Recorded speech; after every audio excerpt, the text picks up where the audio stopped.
Assalamualaikum warahmatullahi wabarakatuh. Salam sejahtera untuk kita semua. Bapak Ibu, sedulur-sedulurku kabeh, virus corona varian Delta telah menyerang Kabupaten Kudus. Sampai 14 Juni 2021, varian yang konon berasal dari India ini sudah terdeteksi menjangkiti 62 saudara kita yang ada di Kudus. Jelas kita patut waspada, sebab varian Delta inilah yang telah menimbulkan korban jiwa sangat besar di India. Kita tahu varian ini tingkat penularannya sangat cepat. 50% lebih menular daripada varian lainnya. Bahkan di India pernah menyebabkan penambahan kasus 400.000 lebih dalam satu hari. Rumah sakit lumpuh, krematorium kewalahan mengurus jenazah, orang-orang tergeletak meninggal di jalanan. Varian Delta ini bisa dideteksi dari beberapa gejala. Di antaranya gangguan pendengaran, gangguan lambung parah, sampai pembekuan darah. Bapak Ibu, besar kemungkinan jumlah yang tertular varian Delta di Kudus lebih banyak dari yang kita temukan saat ini.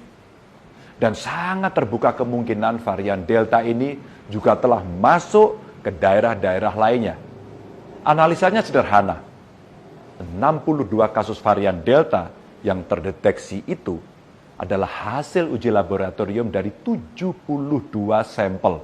Artinya 86,11% sampel yang kita periksa positif terjangkit varian Delta.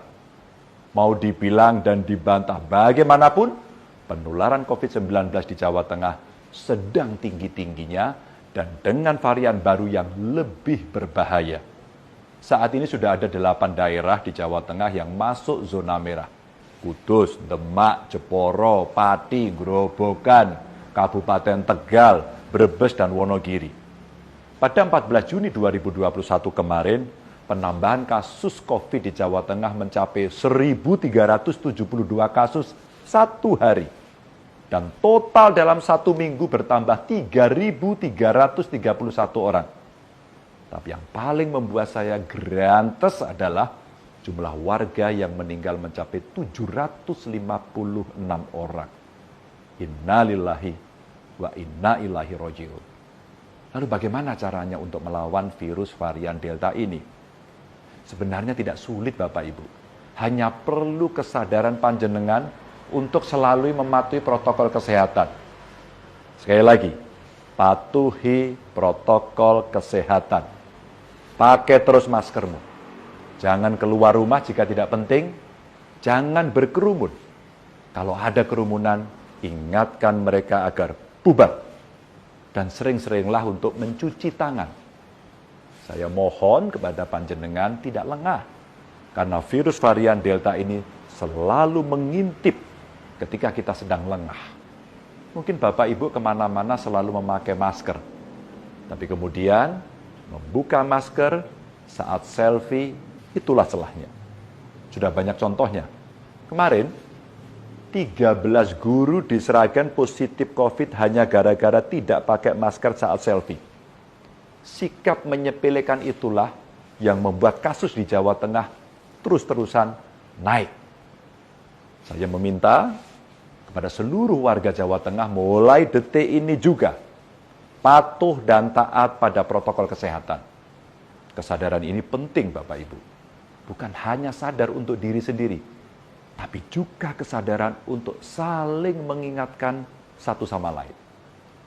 Seluruh pemerintahan di setiap level juga saya minta agar selalu mengingatkan warganya untuk taat protokol kesehatan. Untuk teman-teman bupati yang daerahnya masuk zona merah, silakan buat kesepakatan bersama bagaimana mengatasi pelintas batas, orang belanja, orang bekerja, dan lainnya. Termasuk aturan tempat-tempat pariwisata dan kegiatan keramaian lainnya.